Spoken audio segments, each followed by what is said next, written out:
Relax and listen to the voice. Hello everyone, welcome back to our second installment of Night of the CreepyPastas. This installment features a handful of stories written by some amazing authors.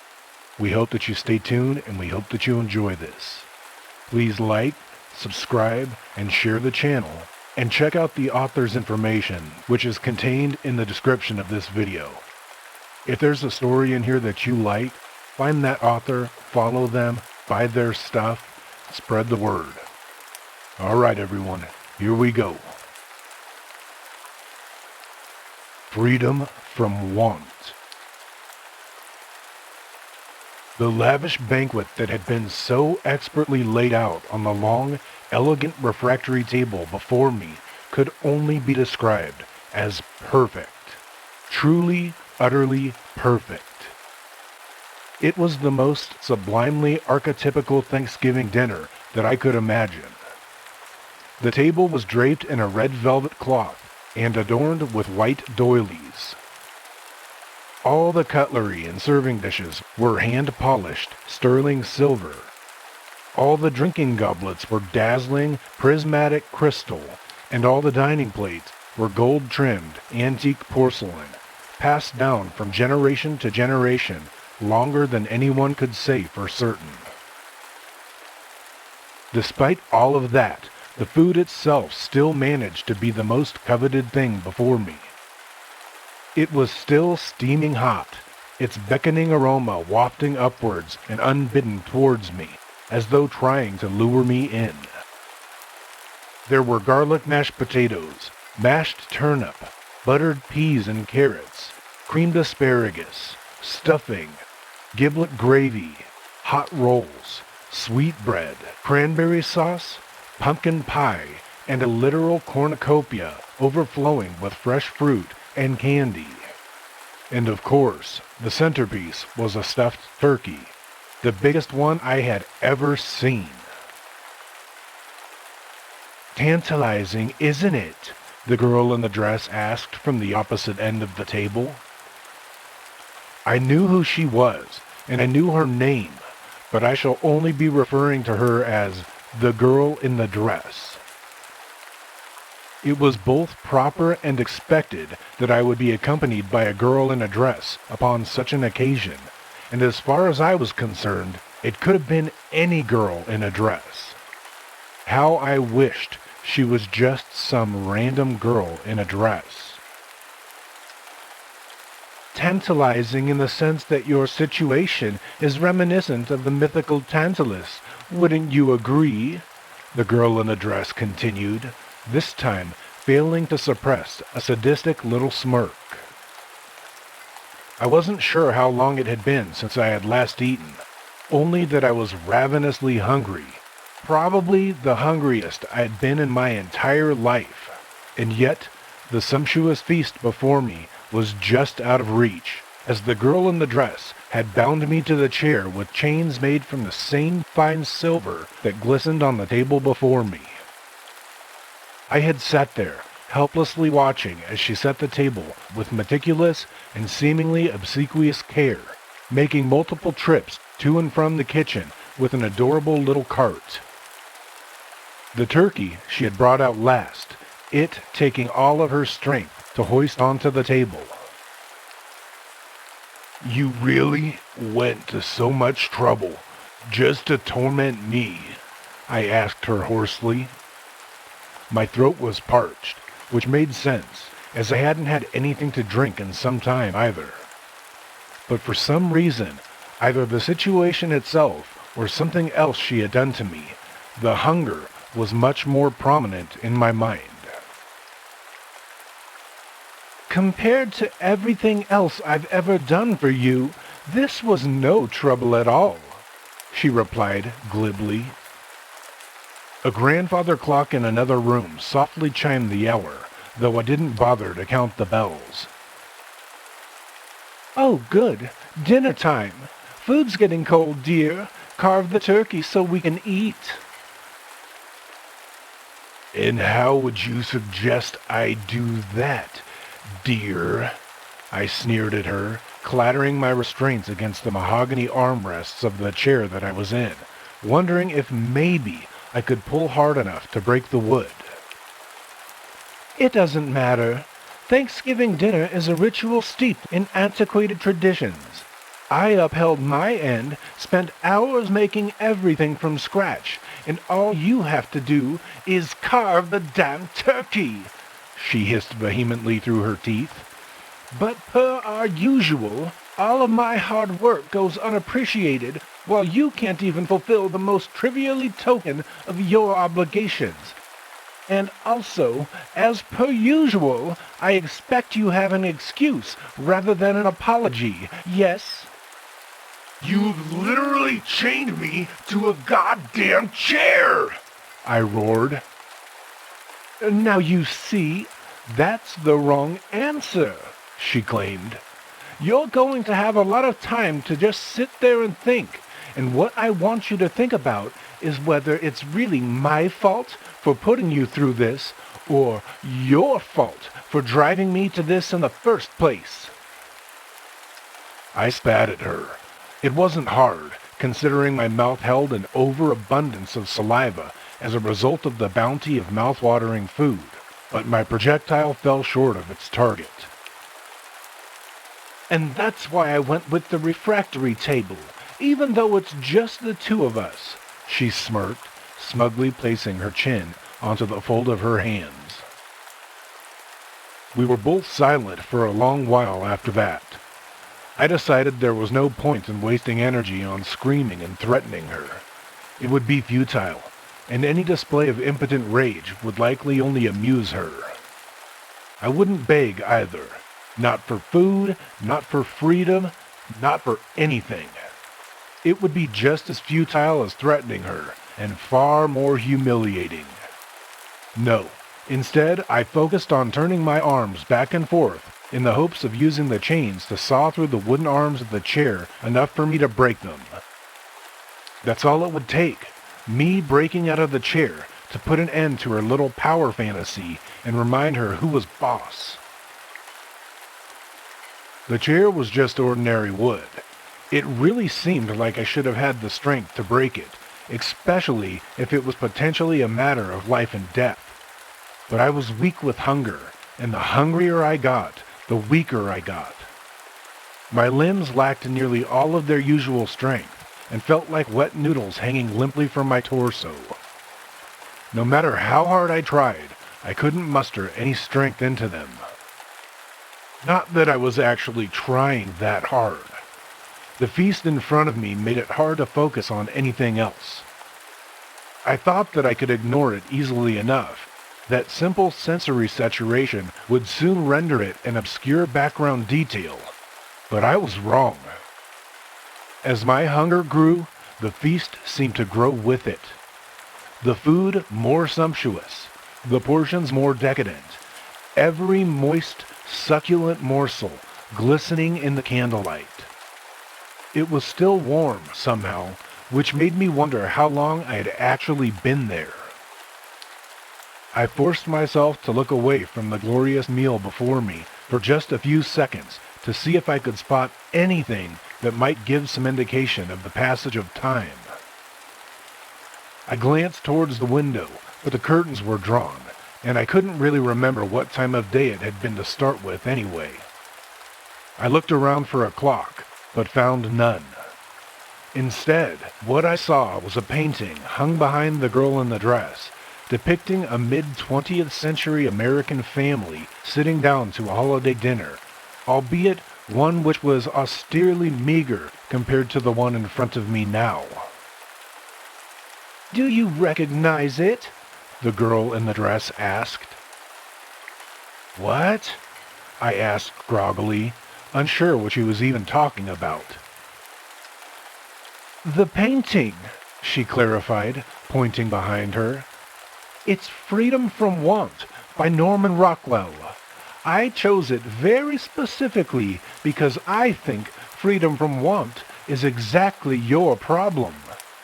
I don't believe you've ever had any non-trivial desire that has ever gone unfulfilled, which is why you're incapable of appreciating anything. You need to learn gratitude, which is what this holiday is all about, after all.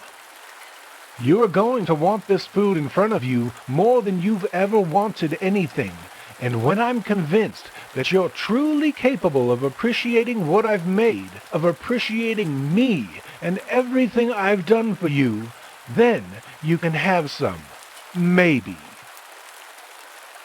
I slumped my head then, in the hopes of falling asleep, and that sleep might see some of my proper strength return to me. I was tired. There was no denying that. Exhausted even. And yet my weariness was nothing when compared to the hunger. The hunger would not allow me to sleep. It obstinately demanded that I satisfy it, and in doing so, deprived me of the strength I needed to oblige it. It was a hell of a catch-22, to be sure.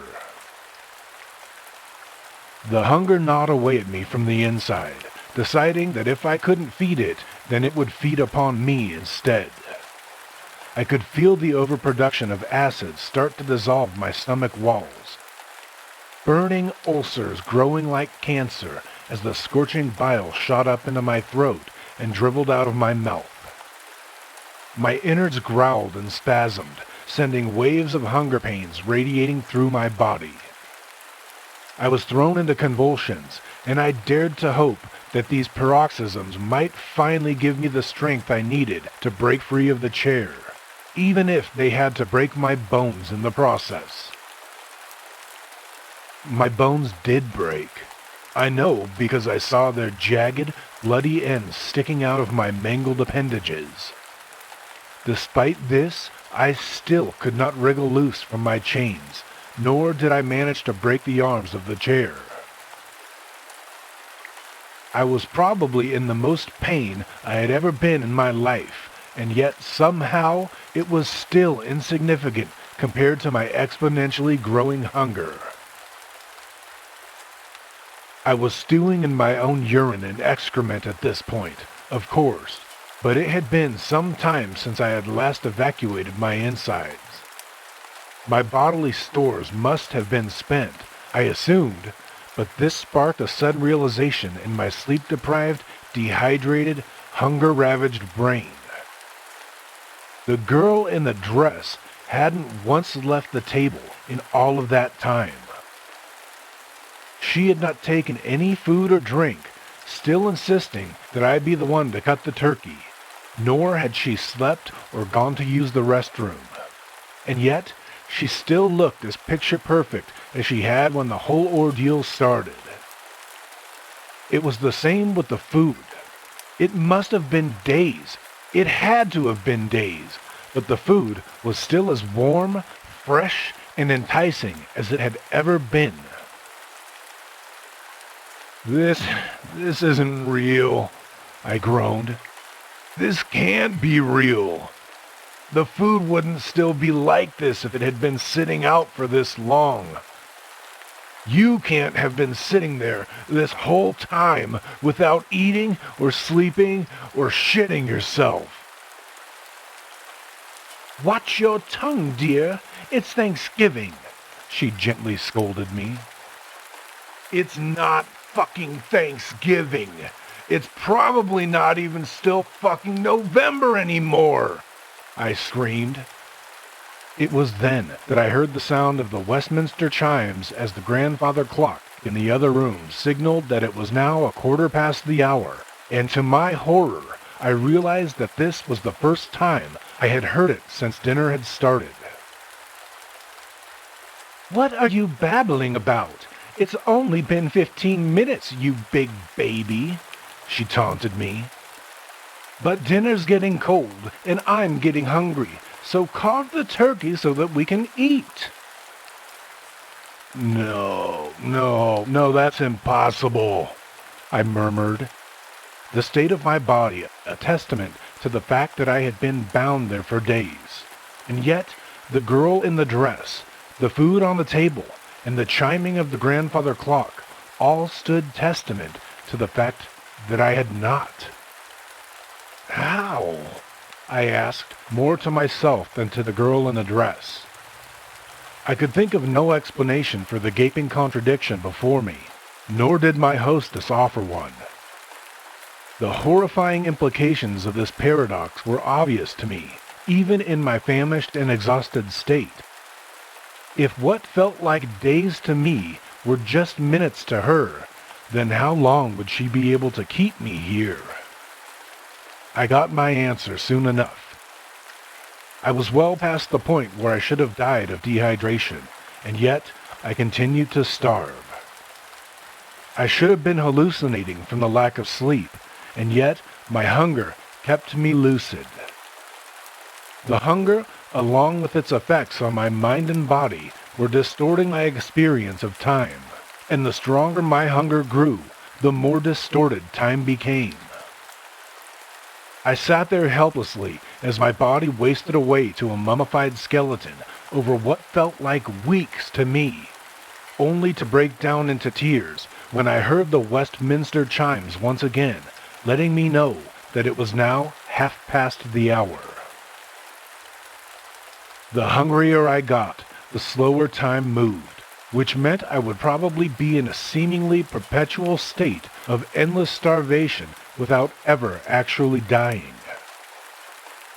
Though my salvation was within arm's reach, I could not move my arms.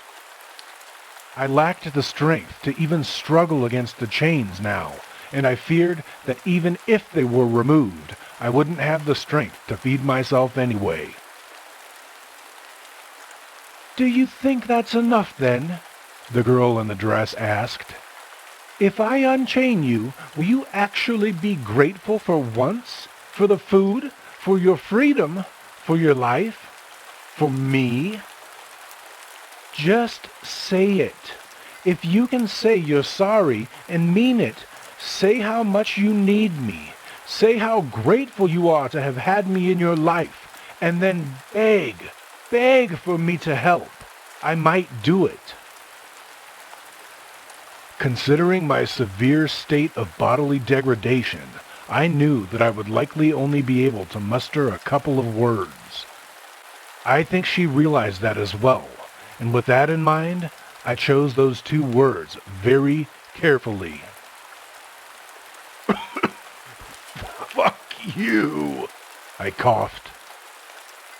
Without warning, she slammed her hands down on the table, and for the first time since she had sat down, stood up from her chair. "You absolute fucking bastard! Why can't you let me have this?" she demanded, angry tears now rolling down her hot cheeks. "I literally offer you a feast when you're fucking starving, and you still can't appreciate me? I'm trying to help you, trying to make you a better person, and you still don't fucking care." "You're not the one chained to a chair," I forced myself to wheeze out. "If I'm so much trouble, leave."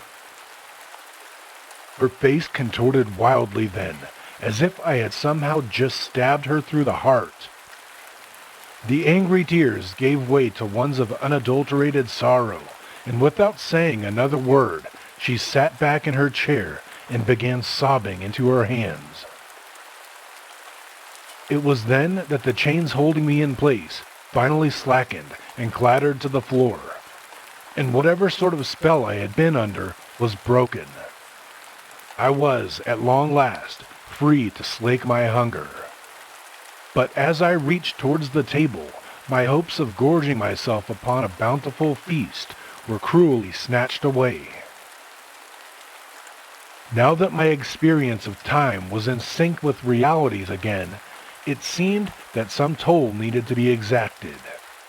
The food which had remained miraculously preserved for so long now looked like it had been sitting out for weeks, swarming with flies and swimming with maggots. Everything was discolored and desiccated and smothered with hideous mold. A fetid reek of rot hung heavily in the air, slowly creeping out and infusing its stench into anything it came into contact with. And as I shoveled the first handful of rancid, moldy, maggot-ridden turkey into my mouth, I felt thankful.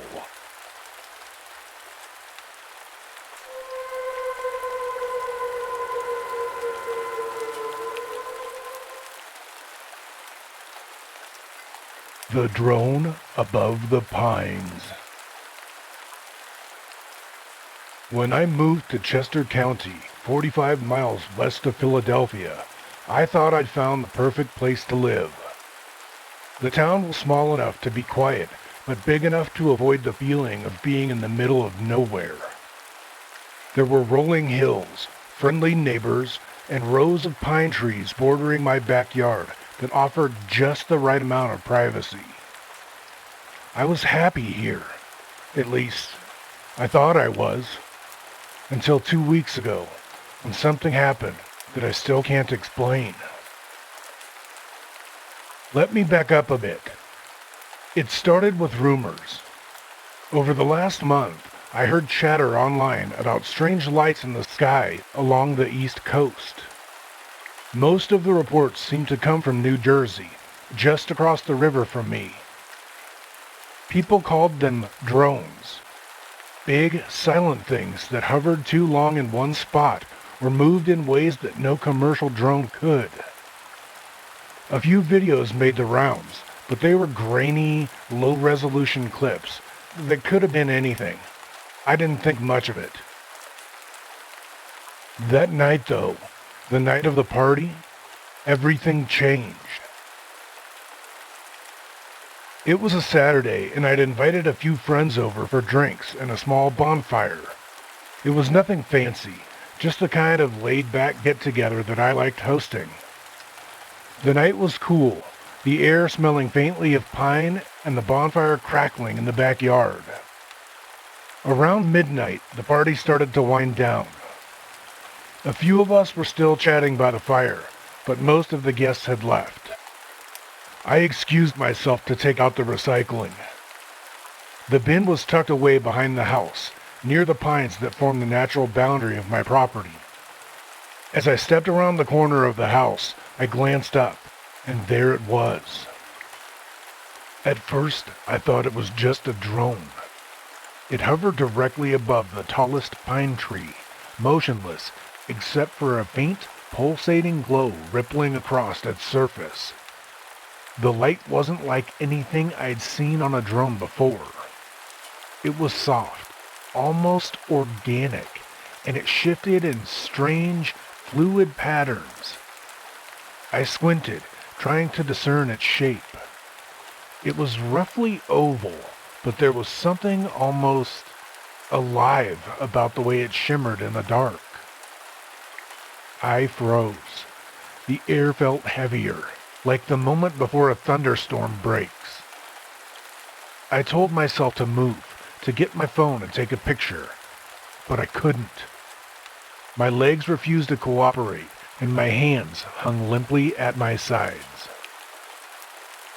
Then the craft tilted slightly, and for the first time, I realized it wasn't making any noise. No hum, no whir of propellers, nothing. It was completely silent, floating no more than 30 feet above the tree. As I stared, something on its surface shifted. A faint beam of light, no brighter than a flashlight, swept downward, tracing over the pines and the patch of ground where I stood. For a moment, I felt weightless, as if the ground beneath me had disappeared. My vision blurred, and a sharp, metallic taste filled my mouth. Then, just as suddenly as it had appeared, the thing shot upward into the night sky, vanishing instantly. I stood there, paralyzed, for what felt like an eternity, staring at the empty space above the tree. Eventually, I stumbled back toward the house, my legs shaky beneath me. When I rejoined the party, I kept what I'd seen to myself. I hadn't known some of my partygoers all that long, and first impressions were important to me. The last thing I wanted was for them to think I was insane. Instead, I poured myself another drink and tried to focus on the conversation, but I couldn't stop replaying the moment in my head. The way it moved, the silence, the beam of light.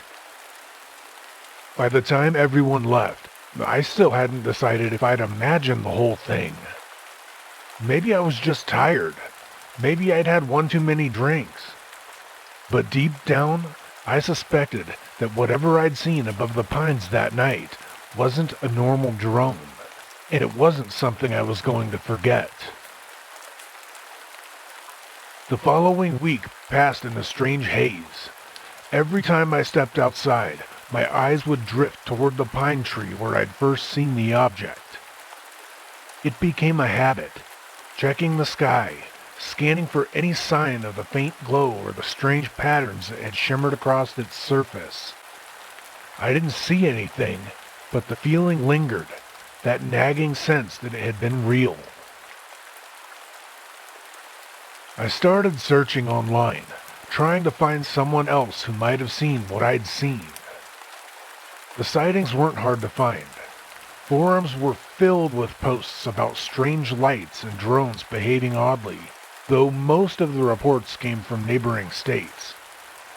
Whatever was happening, it was obvious it wasn't confined to Pennsylvania. It wasn't just the forums either. There were scattered videos on social media, blurry, shaky clips of glowing objects darting through the sky. Some were obvious fakes, but others reminded me too much of what I'd seen. The silence, the movement, the glow. By Friday, I was obsessed. I spent hours scrolling through countless posts and videos, ignoring texts and calls from friends. The weekend was approaching, and I had decided to spend every night in my backyard, watching the sky. That Friday night, armed with a blanket, a thermos of coffee, and my phone, I set up a makeshift observation spot in my yard. The air was cool and crisp, the stars glittering in a clear sky. The pine trees loomed dark and still against the horizon, their branches swaying gently in the breeze. I stayed outside until nearly 2 in the morning, but nothing happened. Saturday night was just the same. Just me, the stars, and the unsettling quiet. By Sunday, I'd begun to feel ridiculous. Maybe it was just a drone after all, and I'd let my imagination run wild. I considered the possibility that I'd made a big deal out of nothing. But then came the second sighting. It happened just as the sun dipped below the horizon. I was walking my dog, Buddy, along the trail behind my house. The path wound through a patch of woods before opening up into a field that bordered a neighbor's property. I'd taken this route hundreds of times without a second thought, but tonight, something felt off. Buddy tugged on his leash, his nose to the ground, unusually subdued. I looked up, and there it was. This time, the object hovered just above the neighbor's yard, maybe 50 feet in the air. It was the same as before, silent and glowing faintly, with those strange patterns rippling across its surface.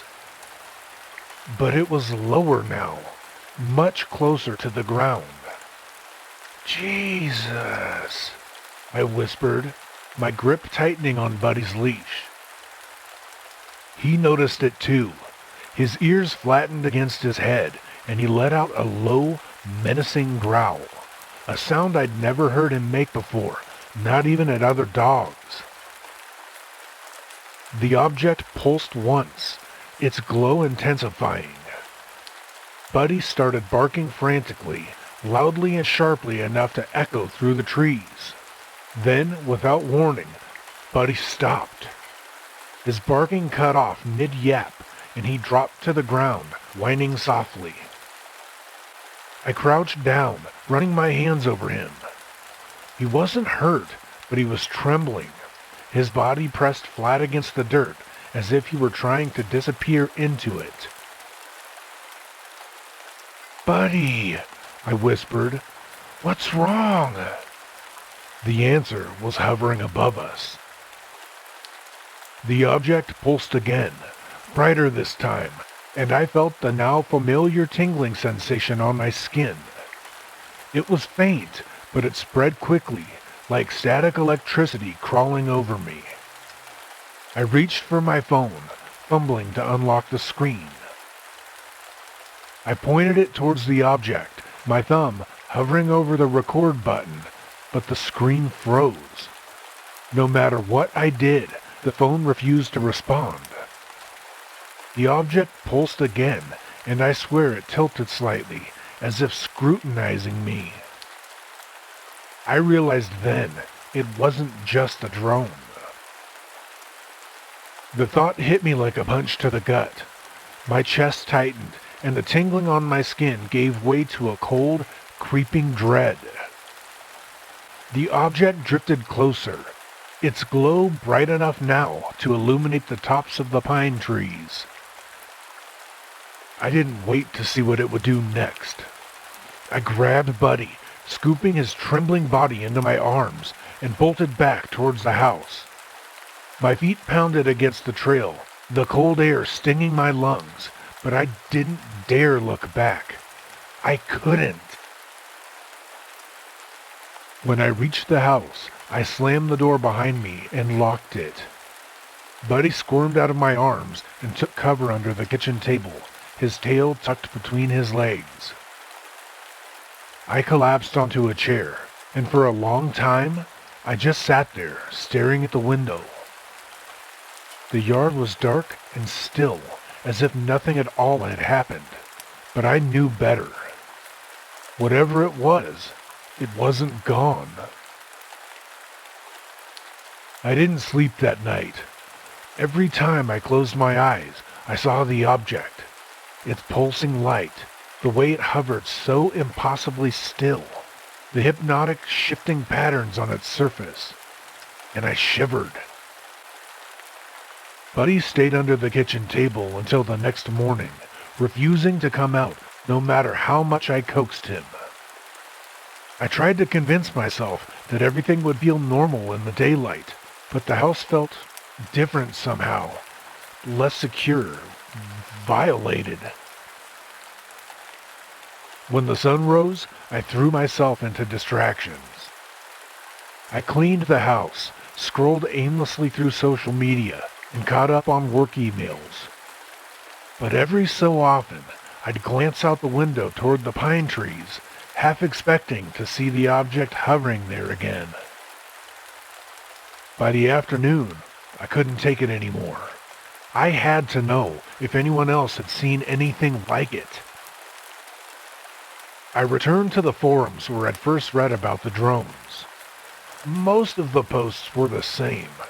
Blurry photos, vague descriptions, and lots of speculation. But then, I found something that sent a chill through me. One user, calling themselves Delaney44, had posted a detailed account of an encounter just 2 days ago. They described seeing a glowing object hovering near their house in rural New Jersey. It was eerily similar to what I'd seen. The silence, the strange pulsing light, and the way it reacted to being observed. The object scanned me with a beam of light, Delaney44 wrote. It wasn't bright, more like a faint spotlight, but it made my skin tingle. Since then, I've heard strange noises at night, clicking sounds outside my window, almost mechanical. My dog barks at nothing, and my electronics keep glitching. The post ended there, but the comments were filled with people sharing similar stories. A few even mentioned strange dreams following their encounters. My stomach tightened as I read. It was all too familiar. That night, I didn't bother trying to sleep. I sat at the kitchen table with a cup of coffee, with Buddy curled up at my feet. Every light in the house was on, and I kept my phone and a flashlight within arm's reach. At some point past midnight, Buddy's ears perked up. He let out the same guttural warning he'd given on the trail previously. I froze, listening. The sound came from outside, faint but unmistakable. A clicking noise, rhythmic and mechanical. It wasn't like the creak of branches in the wind or the scuttle of some small animal. This was deliberate, precise. I grabbed the flashlight and crept to the back entrance. Buddy stayed close to my heels, his growl low and constant. My hand trembled as I unlocked the door and stepped out onto the porch. The yard was empty, the pine trees swaying gently in the breeze. The clicking noise had stopped. For a moment, I wondered if it was all in my head. Then, from the corner of my eye, I saw a faint glow through the trees. It was back. The object hovered just beyond the tree line, its light pulsing faintly. My breath caught as it began to drift closer, its glow illuminating the needles on the tallest pines. I raised the flashlight, pointing the beam toward it, but the light didn't seem to faze it. This time, I didn't try to run. I don't know if it was out of curiosity or sheer determination, but I stood my ground, gripping the flashlight tightly. The object tilted slightly, its surface once again shimmering with those strange, shifting patterns. A faint beam of light swept downward, tracing over the porch where I stood. The tingling sensation returned, stronger this time, spreading over my skin like static electricity. My phone, sitting on the table inside, began to buzz and glitch, the screen flashing erratically. The object pulsed brighter, and for a moment I thought it might do something more, get closer, emit another beam, or even make a sound. But then it zipped upward, disappearing into the night sky as quickly as it had come. For a long time, I stood there, staring at the empty space it had left behind. When I eventually turned in for the night, utterly exhausted, I had more questions than ever, and no answers. The next morning, I felt like I was losing my grip. My thoughts spun in endless circles, trying to make sense of what was happening. Twice now I'd seen it, whatever it was, and it had seen me. At this point, its visitation seemed intentional. I sat at my kitchen table, staring at my laptop. The forums had become my lifeline, a place where I could compare notes with others who had experienced similar things. I typed out my encounter in detail, hesitating only before I hit post. What if no one believed me? What if they thought I was crazy? But the thought of keeping this to myself felt worse. Almost immediately, responses started pouring in. Some people dismissed it outright. "You just saw a fancy drone, bro," one comment read. But others shared stories that mirrored mine. Clicking noises outside their homes, glitches in electronics, vivid, unsettling dreams. It wasn't until I found an older thread by E. Delaney, 44, that I started to feel truly afraid. Delaney44 had been posting on the forum for months, documenting sightings of glowing objects in rural areas. His descriptions matched mine: the silence, the pulsing light, the tingling sensation. But his later posts took a darker turn. "Ever since the second sighting, I feel like I'm being watched," he wrote in one post. "Not just when I'm outside, inside too. I'll catch movement out of the corner of my eye, but when I turn, there's nothing there. My electronics glitch constantly, and my dog refuses to go near the windows anymore." Another post was even more chilling. "I've started having dreams, if they are dreams. I'm lying on a cold metal surface, unable to move. There's a bright light above me, and I can hear clicking noises, like something's walking around me. I wake up drenched in sweat every time, but the feeling doesn't go away. It's like they're in my head now." That night, I couldn't stop thinking about those posts. I tried to tell myself it was all in my head, but I couldn't ignore the growing paranoia. Every creak of the house made me jump. Every flicker of light from my phone made my stomach clench.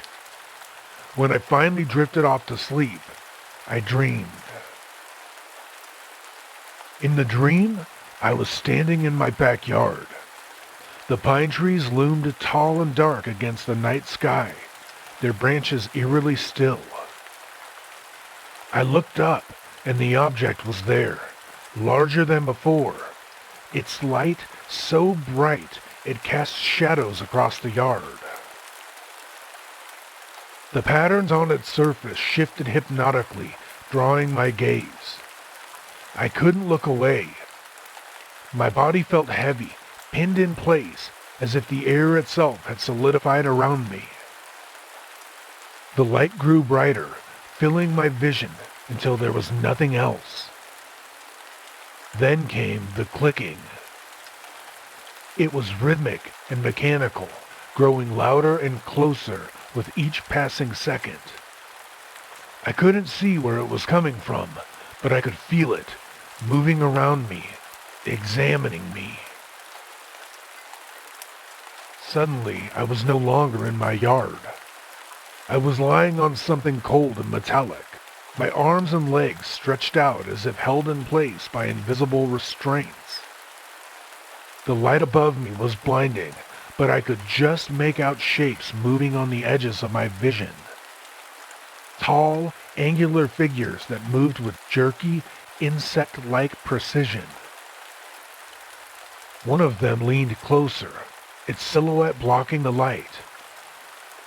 I couldn't see its face, if it had one, but I could feel its attention. The patterns on its surface were similar to those on the object, shifting and glowing in a way that made my head ache. When I woke up, my heart was racing, and my sheets were soaked with sweat. I could still hear the faint clicking noise echoing in my ears. It was just a dream. It had to be. But as I sat up, trying to catch my breath, I noticed something that made my blood run cold. On the window above my bed, faint but unmistakable, was a pattern of glowing lines. They shifted and pulsed, just like the ones on the object. I spent the rest of the night sitting in the corner of my living room, every light in the house turned on, clutching Buddy like a lifeline. He seemed calmer than before, but every so often his ears would twitch, his nose lifting toward the air as if he smelled something I couldn't. The patterns on my window had disappeared by morning, fading with the first rays of sunlight. I tried to convince myself that they had been nothing more than a lingering dream, but the memory of their glow was burned into my mind. That day passed in a fog.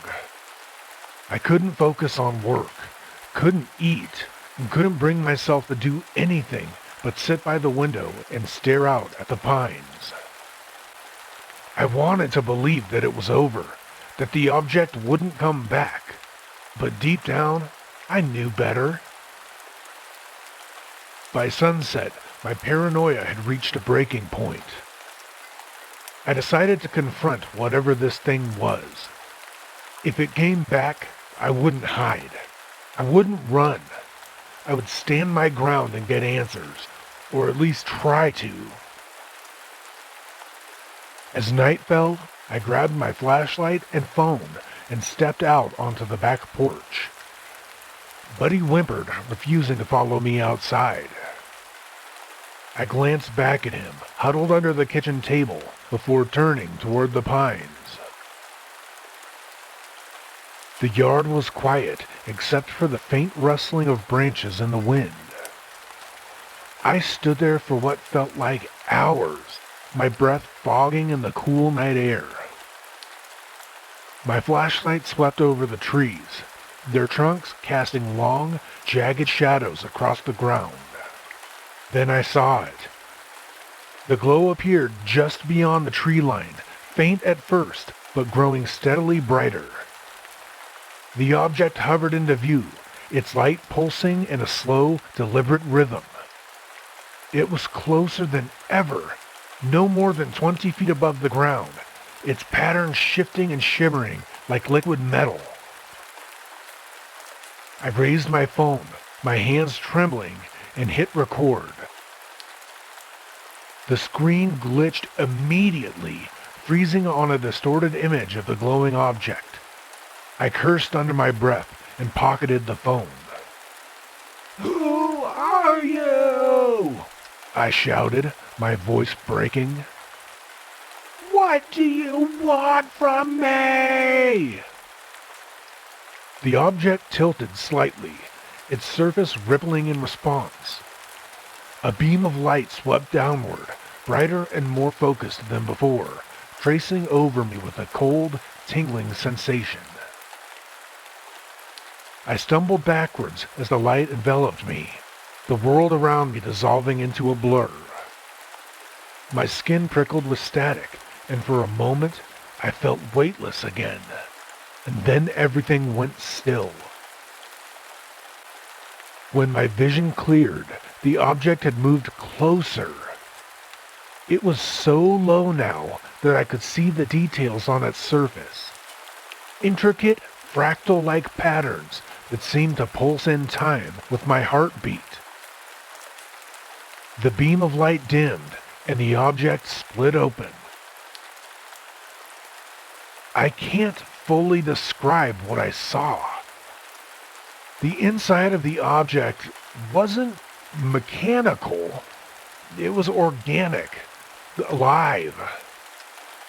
Pulsing veins of light crisscrossed its interior, and at its center was a mass of glowing orbs, each one shifting and swirling like liquid mercury. They moved in unison, as though observing me. And then I felt it. Not a voice exactly, but a presence. Something pressing into my thoughts. It wasn't speaking to me in words. It was more like an overwhelming flood of images and sensations. I saw distant stars, alien landscapes bathed in strange unearthly light, and creatures that defied comprehension. I don't know how long it lasted. Seconds? Minutes? All I know is that when it was over, I was on my knees, gasping for breath, and the object was gone. But I wasn't alone. The clicking noises started again, louder and more insistent. It was coming from all around me, echoing through the pines. Shadows darted between the trees, tall, angular shapes with limbs that bent at unnatural angles. They were closing in. I scrambled to my feet and ran. I didn't stop until I was inside the house, the door locked, and every light turned back on. Buddy was barking furiously now, his eyes wide with fear as he cowered beneath the table. For hours I sat there, clutching a kitchen knife and staring at the back door. The clicking noises faded just before dawn, but I didn't move until the first light of morning spilled through the windows. By the time the sun came up, I had barely slept, my nerves too raw from the encounter. I kept replaying the moment the object split open, the strange orbs that seemed to be alive, and the images that flooded my mind. It didn't feel like a warning. It felt like a test. I spent the morning scouring the backyard, searching for any sign that it had been there. The grass beneath the pines was singed in patches, as if it had been exposed to extreme heat. In one spot, half hidden beneath the needles, I found something else. A fragment of metal. It was small, no bigger than a coin, and cool to the touch. The surface was etched with intricate lines, like the patterns I'd seen on the object. They seemed to shimmer faintly, even in the daylight. I took it inside and placed it on the kitchen counter, staring at it as if it might start moving. Buddy sniffed at it once, and then bolted out of the room, his tail tucked between his legs. The fragment felt important, like a clue to whatever had happened. But the more I stared at it, the more uneasy I became. I didn't know what to do. Should I report it? To who? The police? The military? No one would believe me, and even if they did, I wasn't sure I wanted them to take it. That night, the clicking started again.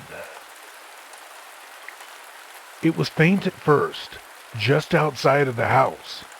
I turned off all the lights and crept to the window, peering into the darkness. The pine trees swayed gently in the breeze, their branches whispering against each other.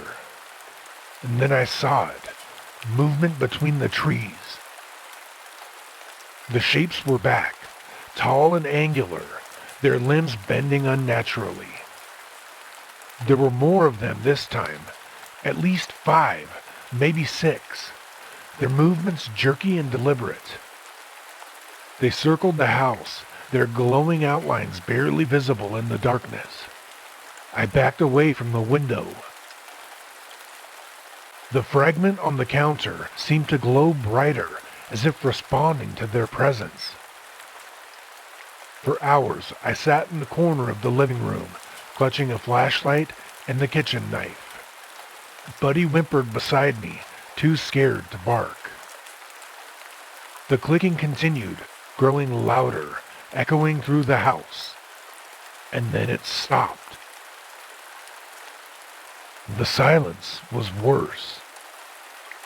It was as if the air itself had been sucked out of the room. I didn't sleep that night. The next morning, the fragment was gone. I tore the house apart searching for it, but it was nowhere to be found. Instead, I found something else. A symbol burned into the wood of the kitchen table. It was faint, but unmistakable.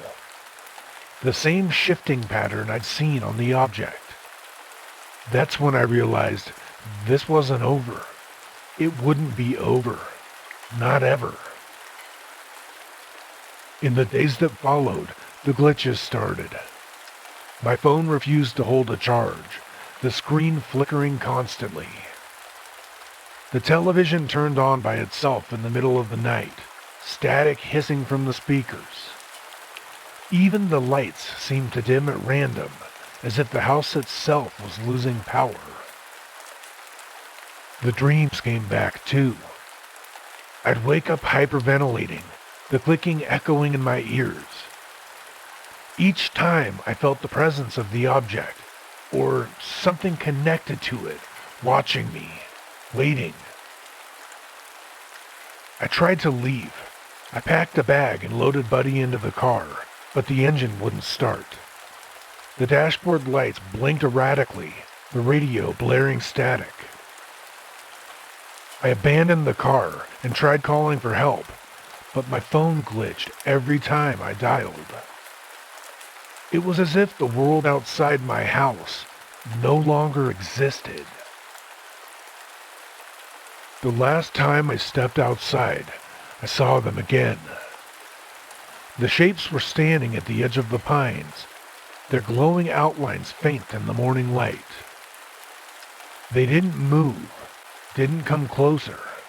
They just stood there, watching. I don't know what they want. I don't even know if they're real, but every night I hear the clicking.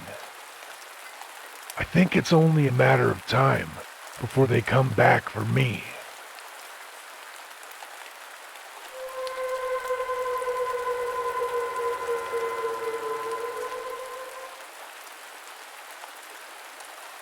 The RAKE. During the summer of 2003, events in the northeastern United States involving a strange, human-like creature sparked brief local media interest before an apparent blackout was enacted. Little or no information was left intact, as most online and written accounts of the creature were mysteriously destroyed. Primarily focused in rural New York State and once found in Idaho, self-proclaimed witnesses told stories of their encounters with a creature of unknown origin. Emotions ranged from extremely traumatic levels of fright and discomfort to an almost childlike sense of playfulness and curiosity. While their published versions are no longer on record, the memories remained powerful. Several of the involved parties began looking for answers that year. In early 2006, the collaboration had accumulated nearly 24 documents dating between the 12th century and present day and spanning 4 continents.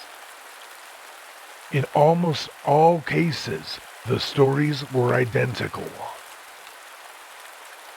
I've been in contact with a member of this group and was able to get some excerpts from their upcoming book. Excerpt 1, A Mariner's Log, from the year 1691. He came to me in my sleep. From the foot of my bed, I felt a sensation. He took everything. We must return to England. We shall not come here again at the request of the RAKE. A journal entry that has been translated to English from Spanish from the year 1880.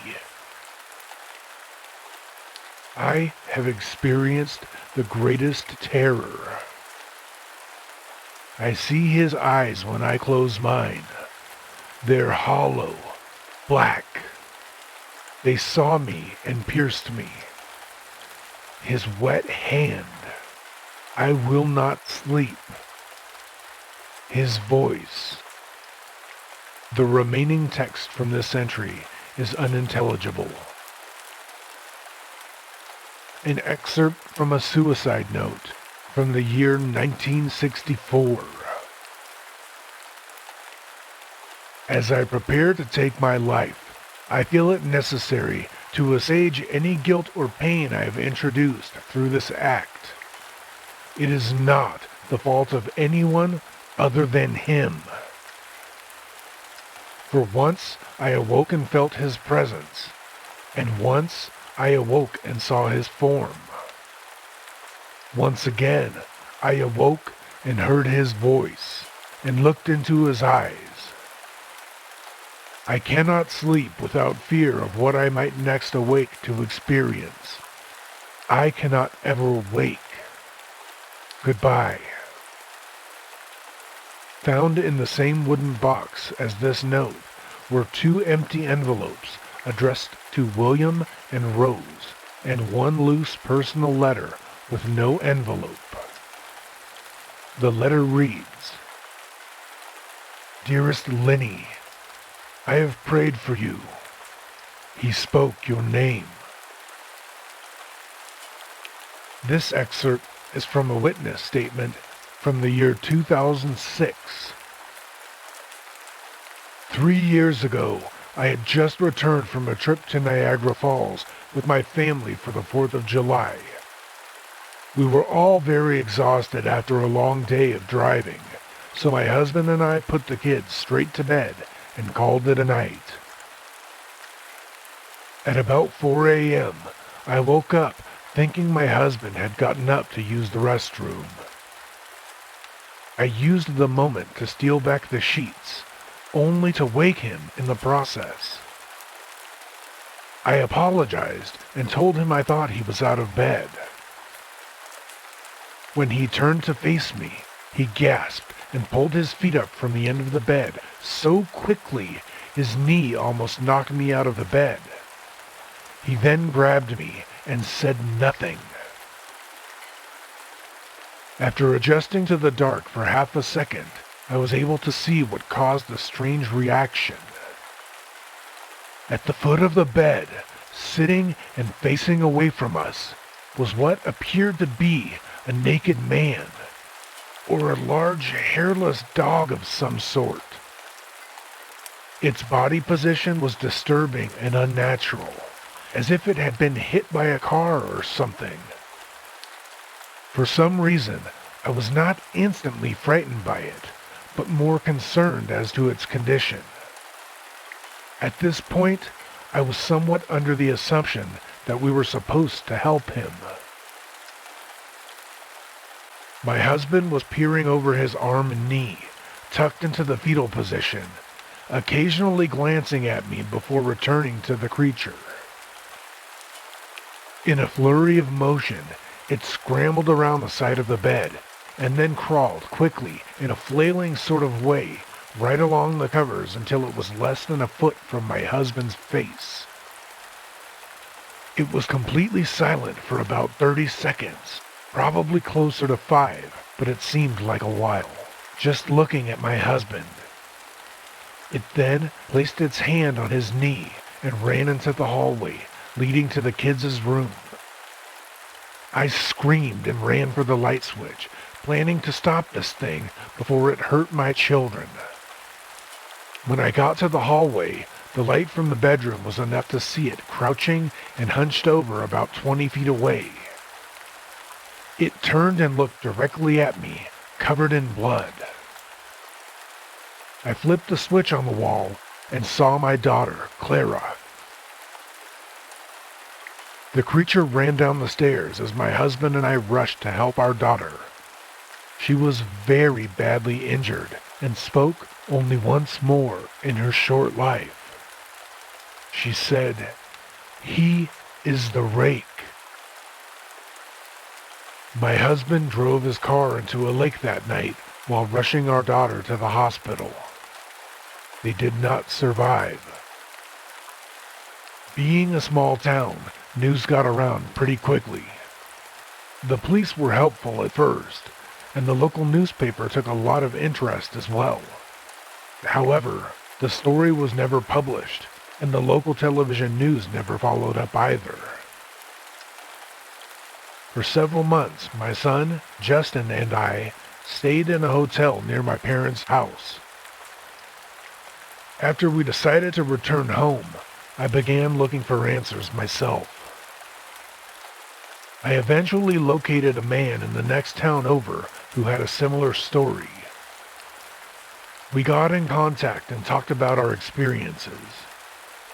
He knew of 2 other people in New York who had seen the creature we now referred to as the rake.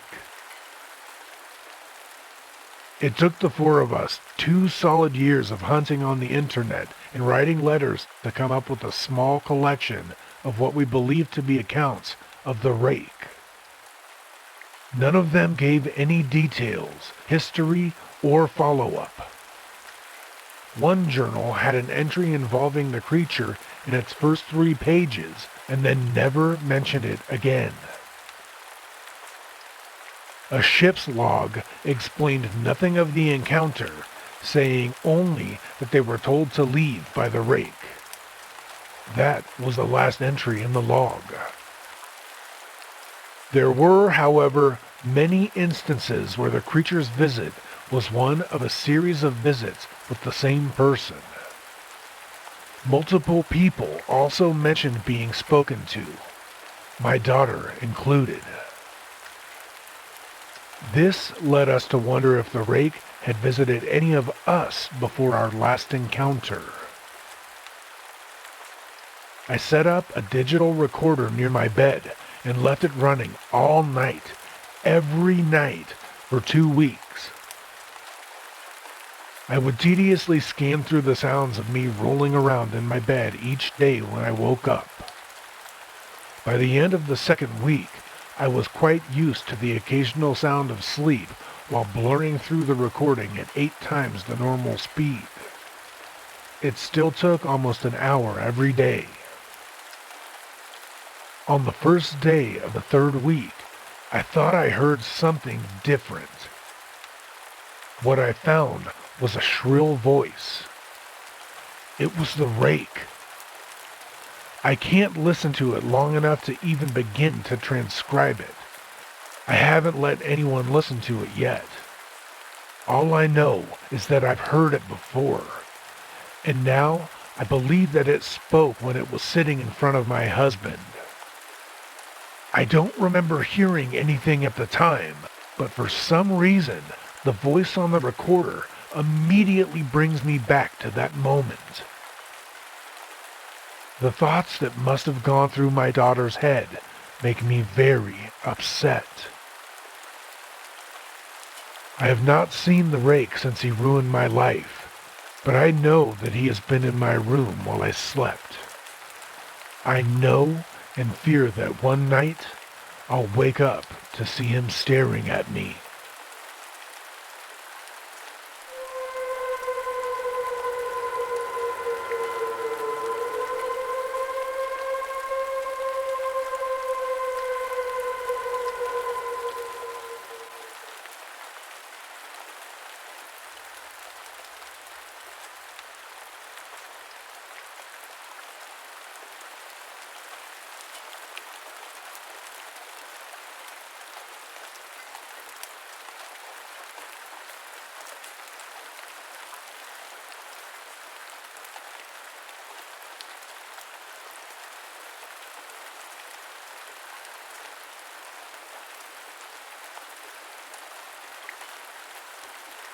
Thank you to all who have stayed until now, the end of Night of the CreepyPastas, Volume 2. We hope that you've enjoyed these stories, and we do hope that you'll look in the video description and seek out these authors. Click the links and check them out. Perhaps read some of their other stories, or buy some of their works. Both of these installments of Night of the CreepyPastas have included stories by author Craig Groshek. We want to give Craig a special thanks. Please check out some of Craig's work on his website, CreepyPastastories.com, and also please take some time and check out Craig's horror anthology and scary stories podcast, known as Chilling Tales for Dark Nights. Thanks again to everyone who's been listening. We appreciate you very much. Take care of yourselves out there. Sweet dreams.